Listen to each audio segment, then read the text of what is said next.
గజం భూమి కేవలం 5,500 రూపాయలతో 135 గజాల భూమి కేవలం 7 లక్షలు మాత్రమే.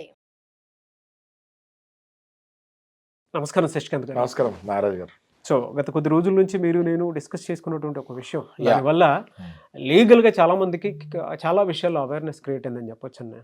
ఆ విషయంలో మాత్రం yes, thank you so much for the series అన్న. అంటే ఒక లీగల్లో హ్యూమన్కి ఉండేటువంటి రైట్స్ ఏవైతే ఉన్నాయో ఆ రైట్స్కి సంబంధించి మొత్తం మనం డిస్కస్ చేసుకుంటాం. అంటే ఫ్యామిలీ రైట్స్ కానివ్వండి, బయట కానివ్వండి, ఏదైనా సరే సోషల్ ఇష్యూస్ మీద అయినా సరే. అయితే నేను ఒకటి న్యూస్ చూడటం జరిగింది, అదే ఎంతవరకు కరెక్ట్ అనేది కూడా తెలియదు. సోషల్ మీడియాలో వచ్చినటువంటి న్యూస్ ప్రకారం మామూలుగా బిగ్ బాస్ నిర్వాహకులకు కూడా, షో నిర్వాహకులకు కూడా పల్లవి ప్రశాంత్ ఇన్సిడెంట్ తర్వాత నోటీసులు వెళ్ళాయి అనేది. సో అది మీ దాకా న్యూస్ వచ్చింటుందని అనుకుంటున్నాను నేను. ఇందులో వాస్తవ కోణం ఎంత అండ్ ఎక్కడి నుంచో ఎక్కడికెక్కడికో వెళ్తూ ఉంది కదా, మీ ఒపీనియన్ ఏంటి? వెళ్ళాలి కూడా నాగరాజ్ గారు. ఇప్పుడు నేను డే 1 మీకు చెప్తాం జరిగింది, ఇందులో ఓన్లీ పల్లవి ప్రశాంత్ ఒక్కడే బాధ్యత చేస్తాం, కరెక్ట్ కాదు. చేస్తే మీరు అరెస్ట్ చేస్తాంలో తప్పులేదు, ఆయన మీద సెక్షన్స్ పెడతాంలో తప్పులేదు, కానీ ఓన్లీ ఆయన ఒకటే అంటే మాత్రం కరెక్ట్ కాదని నేను డే 1 నుంచి చెప్తూనే ఉన్నాను. అలాగే జరిగింది. మనకి రీసెంట్ నిన్ననో మరి ఇవాళ నిర్వాహకులకు కూడా నోటీసెస్ వెళ్ళాయని మనకు న్యూస్ వచ్చింది. దట్ ఈస్ 100% అది జరగాల్సింది జరిగింది. జూబ్లీ హిల్స్ పోలీసులు నాకు తెలిసి నిన్న నోటీసెస్ బిగ్ బాస్ నిర్వాహకులకి పంపిస్తాం జరిగింది. అండ్ ఇలా ఎందుకు జరిగింది ఏంటి అని సమాధానాలు అడిగి ఇప్పుడు సమాధానాలు ఇచ్చుకునే పరిస్థితిలో బిగ్ బాస్ నిర్వాహకులు ఉన్నారు. అదే రోజు పంపించాల్సింది ఇంకా నోటీసెస్ అని నేను అనుకున్నాను ఆ రోజు. But never late. ఆబ్వియస్గా ఇన్వాల్వ్ అంటే ఒత్తిడి వల్ల ఇన్వాల్వ్ చేయాల్సి వస్తుంది వాళ్ళు కూడా. ఇప్పుడు పోలీస్ డిపార్ట్మెంట్కి కూడా క్లియర్గా అర్థం అవుతుంటుంది పబ్లిక్ రియాక్షన్ ఎట్లుంది అన్నది. ఓన్లీ పల్లవి ప్రశాంత్నే వేస్తే ఊరుకోరు కదా, ఆబ్వియస్గా పబ్లిక్ వాయిస్ వస్తుంది కదా, ఆ వాయిస్కి నాకు తెలిసి పంపించినట్టు ఉన్నారు. ఎలా సార్, అంటే ఏ రిలేషన్ నుంచి ఏ విధంగా వెళ్ళుంటుంది ఇది? ఇది మనము సెక్షన్స్ కనుక చూస్తే పల్లవి ప్రశాంత్ మీద వేసిన సెక్షన్స్ రైట్స్కి సంబంధించిన సెక్షన్స్.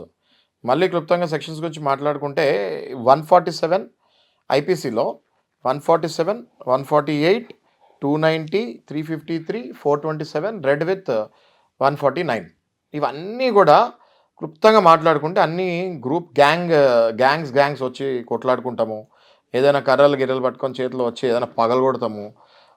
నెక్స్ట్ గవర్నమెంట్ ఆఫీషియల్స్ మీద అంటే పబ్లిక్ సర్వెంట్స్ మీద చేసుకుంటాము, పబ్లిక్ డ్యామేజెస్ని పబ్లిక్ ప్రాపర్టీస్ని డ్యామేజెస్ చేస్తాము. ఇట్లాంటి సెక్షన్స్ అన్నీ కూడా పడ్డాయి. అయితే ఒక్క పల్లవి ప్రశాంత్ ఇంత ఘోరం ఎట్లా చేయగలుగుతాడు అన్నది నా ఆర్గ్యుమెంట్. అదే Nagaraj garu, same thing we were discussing 2 days back 3 days back also. ఇవాళ నిర్వాహకులకి వెళ్ళింది అండ్ చాలా మంచి పని చేశారు జూబ్లీ హిల్స్ పోలీస్ స్టేషన్ వాళ్ళు. అట్లీస్ట్ ఇప్పటికైనా లేట్ అయినా ఇప్పటికైనా అట్లీస్ట్ నోటీసులు పంపించారు. సమాధానం తెలుసుకోవాలి, వాళ్ళు సమాధానం ఇవ్వాలి. మళ్ళీ నెక్స్ట్ టైం షో ఇప్పుడు వాళ్ళ ఈ నోటీసెస్ పంపించకపోతే నెక్స్ట్ టైం కూడా వాళ్ళు ఇలాగే కేర్లెస్ ఉంటారు. ఎండమోల్ వాళ్ళకి పంపించారు. ఓకే, ఎండమోల్ షైన్ గ్రూప్ అసలు బిగ్ బాస్ ఇండియాలోకి తెచ్చింది ఆ గ్రూప్. ఓకే, ఫస్ట్ హిందీలో వచ్చింది, తర్వాత రీజనల్ లాంగ్వేజ్లో వచ్చే అదే క్రమంలో తెలుగులో వచ్చింది. Right. So Endemol shine group వాళ్ళకి నోటీసెస్ పంపిస్తాం జరిగింది. ఖచ్చితంగా చాలా మంచి పని చేస్తారు. ఇప్పుడు వాళ్ళు సమాధానం ఇవ్వాలి. ఏం సమాధానం ఇస్తారో నేను కూడా చూడాలని నాకు కూడా. ఏమి ఇస్తారు సమాధానం వాళ్ళు? అవును మా వాళ్ళే అంటారా, కాదు మా వల్ల కాదంటారా? అవును మా వాళ్ళే అంటే మళ్ళీ ఒక ప్రశాంత్ ఒకటే బాధ్యత ఎట్లా అవుతాడు? కాదు మా వల్ల కాదు అంటే మరి మీ వల్ల కాకపోతే మీతో కాకపోతే మరి నెక్స్ట్ టైం మీరు షో చేయకని పంపిస్తారు వాళ్ళు. పర్మిషన్ ఇయ్యరు. ఓకే, కావాలి అని ఒప్పుకోవాలి, తగిన జాగ్రత్తలు తీసుకుంటామని కన్ఫెస్ చేయాలి. ఖచ్చితంగా ఇవ్వాలి, అది వితౌట్ ఎనీ డౌట్ ఇవ్వాలి. మళ్ళీ నేను మీకు చెప్తున్నాను, ఆ రోజు బయటకు వచ్చేటప్పుడు మెయిన్ గేట్ నుంచి వచ్చింది ఒక్క పల్లవి ప్రశాంతే కాదు, పల్లవి ప్రశాంత్తో పాటు చాలామంది వచ్చారు.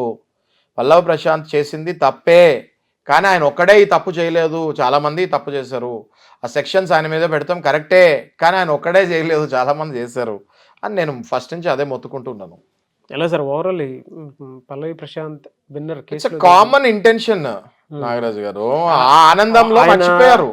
ఆయన అడ్వకేట్ అంటే ప్రశాంత్ గారి అడ్వకేట్ చెప్పినటువంటి విషయాలు, దాని తర్వాత ఇప్పుడు నోటీసులు అవన్నీ వాళ్ళ ఆయన అడ్వకేట్ పల్లవి ప్రశాంత్ అడ్వకేట్ చెప్పిన తర్వాత ఇంకా ఘోరంగా ఉంది. ఓకే, అందులో అసలు రాజకీయ కుట్ర ఉంది. ఇక్కడి నుంచి ఎక్కడికో తీసుకెళ్ళాడు ఆయన. అది తగిన గ్రౌండ్స్తో పాటు ఆయన ముందుకెళ్ళాలి. అది ఓకే, ఎవిడెన్సెస్తో పాటు ముందుకెళ్ళాలి. బట్ ఆయన కాన్ఫిడెంట్గా చెప్తాం జరిగింది. అండ్ నేను కూడా ఆయన కాన్ఫిడెన్స్ చూసి పక్కా ఇది 100% అదే ఉందని నేను కూడా అనుకుంటున్నా. లేకపోతే ఆ ఇష్యూని అంత లైమ్ లైట్లోకి తెచ్చి మీడియా అటెన్షన్ డైవర్ట్ చేసే అవసరం లేదనిపించింది నాకు. రాజకీయ కుట్ర ఉందంటున్నాడు కాబట్టి మరి wait and see. I think వీళ్ళు లెటర్స్ కూడా పెడతాం జరిగింది డీజీపీకి, కమిషనర్కి, deputy director general of anti corruption బ్యూరోకి, సిఐడి ఏజెన్సీకి, వీళ్ళంటికి ఆయన లెటర్ పంపిస్తాం కూడా జరిగి ఉంటుంది. That is what I was saying in the media. So ఒకవేళ ఇన్వెస్టిగేషన్ చేయమని జరిగితే ఆ క్రమంలో అది ఏం కుట్ర ఉంది అన్నది బయటకు వస్తుంది. ఈ prima facie they are smelling something. Okay, so ఆ స్మెల్ కరెక్టా కాదా అన్నది after verification we will come to know, after investigation we will come to know. ఒకవేళ అది నిజమే అని తెలిస్తే చాలామంది ఇందులో సస్పెండ్ అయ్యే ఛాన్సెస్ ఉంటాయి గవర్నమెంట్ అఫీషియల్స్. సో ఇప్పుడు నాగరాజు గారు ఎట్లా అయితే బిగ్ బాస్ నిర్వాహకులకి నోటీసెస్ వెళ్ళాయో, నాకు అనిపించేది ఏంటంటే ఈ కంటెస్టెంట్స్కి కూడా నోటీసులు వెళ్ళి ఉంటాయి, లేకపోతే ఇప్పుడు వెళ్తాయి. 1 by 1 స్టార్ట్ అయింది. మనం చూస్తుంటాం కదా ప్రతి ప్రాసెస్లో ఒక 1 by 1 ఇన్వెస్టిగేషన్. ఇప్పుడు ఇది ఇన్వెస్టిగేషన్ ప్రాసెస్లో వీళ్ళకి నోటీసెస్ వెళ్ళాయి. అంటే ఆడియన్ పాయింట్ ఆఫ్ వ్యూ నుంచి ఒకరికి అన్యాయం జరిగింది ఆడియన్స్ అందరికి గుడ్ న్యూస్ ఏంటి అంటే బిగ్ బాస్ నిర్వాహకులకి నోటీసెస్ వెళ్ళాయి. ఒక పల్లవి ప్రశాంత్ ఫ్యాన్స్కి స్పెషల్లీ చెప్పేది ఏంటంటే ఒక్క పల్లవి ప్రశాంతే బాధ్యుడు కాదు అని దీంతో తేలుతుంది. నెక్స్ట్ పల్లవి ప్రశాంత్తో పాటు వేరే కంటెస్టెంట్స్ ఎవరున్నారో వాళ్ళకు కూడా నోటీసులు, ఆ రోజు ఎవరైతే అక్కడ ప్రజెంట్ ఉన్నారో, ఎవరైతే పల్లవి ప్రశాంత్తో పాటు అదే గేట్ నుంచి బయటకు వచ్చారో వాళ్ళకు కూడా నోటీసులు వెళ్తాయి అని నేను భావిస్తున్నాను. వేచి చూద్దాము, వెళ్తాయని అనుకుంటున్నాను. ఇదే కాకుండా ఇప్పుడు ఇందులో పల్లవి ప్రశాంత్కి ఏదైనా అన్యాయం జరిగింది అనిపిస్తే ఇన్వెస్టిగేషన్ తర్వాత కేసు ట్రయల్ పూర్తయిన తర్వాత ఆయన డిఫమేషన్ కేసు ఆల్వేస్ వేసుకోవచ్చు. Section 499, section 500. 499 ఏమో డిఫమేషన్కి మీనింగ్ ఏంటి, 500 డిఫమేషన్ పనిష్మెంట్ చెప్తుంది. సో డెఫినెట్గా పల్లవి ప్రశాంత్ ఇది అయిపోయిన తర్వాత లాయర్స్ ఆల్రెడీ ఆయన దగ్గర ఉన్నారు. డెఫినెట్గా డిఫమేషన్ కేసుకి ఆయన నా కరెక్ట్ కాదు అంతే కదండి. ఎవరైనా ఇప్పుడు అంత పెద్ద పేరు వచ్చింది, దాని మంచి జైల్లోకి వెళ్ళిపోయాడు. ఇప్పుడు సబ్సిడీస్లో ఉంది. ఇప్పుడు కరెక్టా రాంగా అన్నది ఎవరికి తెలియదు. ట్రయల్ కానివ్వండి, పోలీసు వాళ్ళ ఇన్వెస్టిగేషన్ వాళ్ళ రిపోర్ట్ ఛార్జ్ షీట్లో పెడతారు. ఛార్జ్ షీట్ అంటే ఆ ఛార్జెస్ ఏమున్నాయి ఆ షీట్లో పెడతారు. దాని తర్వాత ట్రయల్ స్టార్ట్ అవుతుంది. ట్రయల్ అయిన తర్వాత ఒకవేళ నిర్దోషాన్ని ప్రూవ్ అయింది అనుకోండి, పల్లవి ప్రశాంత్ డెఫినెట్గా డిఫమేషన్ కేసు వేసుకోవచ్చు. పోయిన పేరు మళ్ళీ వెనక్కి తెచ్చుకోవచ్చు. ఓకే, యా ఎలా సార్ అంటే ఇంకా డబల్ వస్తుంది. వైకేరియస్ లయబిలిటీస్ కింద మనం గతంలో చర్చించుకోవటం జరిగింది. అంటే అటు సజ్జనార్ గారు కానివ్వండి, లేదంటే హరి గారు కానివ్వండి, మాట్లాడిన దాని ప్రకారం మీరు లీగల్ పాయింట్ ఆఫ్ వ్యూ నుంచి ఏం చెప్తారు? సజ్జనార్ గారు ఆయన బాధ్యత ఆయన నిర్వహించాడండి. ఆయన ఇప్పుడు ప్రస్తుతానికి ఆర్టీసీ ఎండి. సజ్జనార్ గారు ఎక్కడున్నా కూడా అక్కడ ఆయన అగ్రెసివ్గా ఉంటారు. తప్పు జరిగితే ఆయన భరించాడు. ఓకే, మనకు తెలుసు, గతంలో చూసాము. ఆ క్రమంలోనే బస్ అద్దాలు పగలగొట్టినప్పుడు అది పబ్లిక్ ప్రాపర్టీ, దానికి ఆయన మళ్ళీ ఎండి. ఆబ్వియస్గా ఆయన కరెక్ట్ చర్య వాళ్ళ ఆఫీసర్స్ని పంపించి 147, 148, 149 ఇవన్నీ వేయించారు. ఓకే, ఇది రైట్స్ మీద వస్తాము. పబ్లిక్ పీపీడీ వేశారు. Prevention from public damages act ఒకటి ఉంటుంది మనకి, యాక్ట్ అది. ఓకే, మోటార్ వెహికల్ యాక్ట్ వేశారు. ఏది వద్దన్నా కూడా ఆ వెహికల్స్ని రాంగ్ డైరెక్షన్లో తీసుకెళ్తామో ఏదో. ఓకే, అవి వేరే. ఇప్పుడు సజ్జనార్ గారు వేసింది ఓన్లీ ఆర్టీసీ బస్సెస్ డ్యామేజ్ జరిగింది కాబట్టి ఆయన ఆర్టీసీ యాజమాన్యానికి, ఇప్పుడు దానికి డిపార్ట్మెంట్కి ఎండి కాబట్టి డెఫినెట్గా ఆయన చేసింది కరెక్టే. So legal point of view no soft corner అని Pallavi Prashanth. Okay, but emotional point of view why only Pallavi Prashanth? Since it is in sub judice మనం వెయిట్ చేసి ఒకవేళ ఆయన గెలిచాడు అనుకోండి, నా తప్పలేదు, నన్ను లోపలేస్తారు, నా మీద అన్యాయంగా ఈ సెక్షన్లు వేస్తారని ఈ డిఫమేషన్ కేసు అందరి మీద వేయచ్చు. ఆయన డిపార్ట్మెంట్ మీద వేయచ్చు, బిగ్ బాస్ మీద వేయచ్చు, అందరి మీద వేయచ్చు.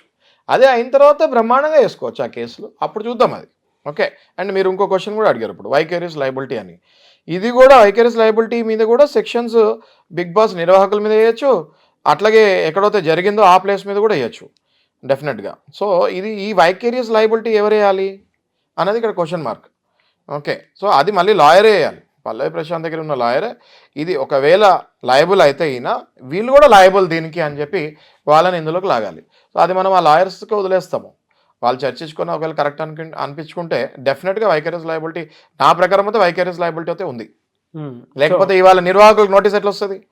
నిజంగా ఓన్లీ పల్లవి ప్రశాంతే ఒకవేళ ఉంటే మరి ఇప్పుడు ఇవాళ ఫ్రెష్గా నిర్వాహకులకు నోటీస్ డే 1 నుంచి నేను చెప్పేది అదే కదా. ఇప్పుడు నిర్వాహకులకు నోటీస్ ఎందుకు వచ్చింది? పల్లవి ప్రశాంతే కదా వెళ్ళింది జైల్లో, మరి నిర్వాహకులను కూడా మరి అరెస్ట్ చేయాలి కదా. ఈ రకంగా చూస్తే వైకేరియస్ లయబిలిటీ ఉంది కాబట్టే ఇవాళ ఆ నిర్వాహకులకు నోటీస్ ఇచ్చారు. ఆ జరిగిన దానికి సమాధానం ఇవ్వమని అడుగుతున్నారు. డెఫినెట్గా దీనికి ఇప్పుడు ఆర్టీసీ ఏవైతే లాసెస్ జరిగినాయో అవన్నింటినీ డబ్బులు కూడా నిర్వాహకుల దగ్గర నుంచే కలెక్ట్ చేయాలి, ఫైన్ కూడా వేయాలి. చూద్దాం కంపన్సేషన్, ఈ కంపన్సేషన్ మరి ఎవరో ఒకరు ఇవ్వాలి కదా. ఈ కంపన్సేషన్ తప్పకుండా నిర్వాహకులు వేయాలని నేను ఫీల్ అవుతున్నాను. చూద్దాం ఏ విధంగా ఉంటుంది. థ్యాంక్ యూ అండి, thank you so much Yashwanth garu. Thank you Nagaraj గారు. అంటే చాలామంది మన వీడియోస్ చూసిన తర్వాత మిమ్మల్ని అప్రోచ్ అవ్వాలి అనుకున్నటువంటి వాళ్ళు ఉంటారు. మిమ్మల్ని అప్రోచ్ అవ్వాలంటే ప్రాసెస్ ఏంటి? కొంతమంది డైరెక్ట్ మన షోలోనే పార్టిసిపేట్ చేద్దాం అనుకుంటారు. నాకు ఈ ప్రాబ్లం ఉందంటే land problem, financial problem, money problem, లేదా లోన్ యాప్ వాళ్ళు ఇలా చేస్తున్నారనో, లేదా కొంతమందికి వైఫ్ అండ్ హస్బెండ్ రిలేషన్షిప్లోనే గొడవలు అవుతూ ఉంటాయి. భార్య బాధితుల సంఘం ఉండేటువంటి వాళ్ళు ఉంటారు. కొంతమంది వైఫ్స్ తట్టుకోలేక, అంటే నార్సిస్టిక్ హస్బెండ్స్ ఉంటారు, వాటిని తట్టుకోలేక బయటకు వద్దాం అనుకునేటువంటి వాళ్ళు ఉంటారు. వాళ్ళు మన షోలోకి రావటం కానీ లేదా మిమ్మల్ని అప్రోచ్ అవ్వటం కానీ చేద్దాం అనుకుంటారు. మిమ్మల్ని అప్రోచ్ అవ్వాలంటే బేసిక్గా కరెక్ట్ నాగరాజ్ గారు. బేసిక్గా మీరు అనేది ఏంటంటే సివిల్, ఫ్యామిలీ, క్రిమినల్, ఈ ఫైనాన్షియల్, ఈ ప్రాబ్లమ్స్ మీరు అన్నీ అనేవి. Okay, wife and husband, loans ఇవన్నీ అంటున్నారు కదా. క్లుప్తంగా లీగల్ లాంగ్వేజ్లో మాట్లాడాలంటే క్రిమినల్, సివిల్, ఫ్యామిలీ కేసెస్, ఈ 3 కేసెస్ కూడా మనం టేకప్ చేస్తాం జరుగుతుంది. తప్పకుండా స్క్రీన్ పైన డిస్ప్లే అయ్యే నెంబర్కి any time you can call, WhatsApp or message. ఇంతకు ముందు అనుకున్నట్టుగా మన 24/7 అవైలబుల్. ఎందుకంటే క్రిమినల్ కేసెస్ ఇట్లాంటివి ఎప్పుడు అవసరం పడుతుందో తెలియదు. లాయర్స్ అన్న జనరల్లీ ఈ పర్టికులర్ టైమింగ్స్ ఇట్లా అని ఏం లేదండి. డెఫినెట్గా మనం నోతే సుమన్ టీవీ ద్వారా 24/7 you can contact us. Anyways thank you అండి. Thank you so much Shashikanth garu. Thank you Nagaraj గారు. చూసారు కదండి వీడియో. ఈ వీడియోపై మీ అభిప్రాయం కమెంట్ బాక్స్లో పోస్ట్ చేయండి. ముఖ్యంగా మీరు కనుక అడ్వకేట్ శశికాంత్ గారిది షోలో పాల్గొనాలనుకున్నా, లేదు డైరెక్ట్గా మీకు ఉండేటువంటి personal problem through legal clear చేసుకోవాలి అనుకున్నా కూడా స్క్రీన్ మీద మీకు కాంటాక్ట్ నెంబర్ కనిపిస్తుంది. దానికి మీరు కాల్ ఆర్ మెసేజ్ వాట్సాప్ చేసి వెంటనే అప్రోచ్ అవ్వచ్చు. అండ్ ఒకవేళ మీకు ఏదైనా డౌట్ ఉంటే కింద కామెంట్ బాక్స్లో పోస్ట్ చేస్తే కూడా నేను వాటి మీద వీడియోస్ చేయడం జరుగుతుంది, నేను శశికాంత్ గారు. ఆ విధంగా సరే మీరు లీగల్గా మీ డౌట్స్ క్లియర్ చేసుకోవచ్చు. అండ్ ఈ వీడియో లైక్ చేయండి, షేర్ మాత్రం తప్పకుండా చేయండి. ఇలాంటి మరిన్ని వీడియోస్ కోసం మా ఛానల్ ఫాలో అవ్వండి. Thank you.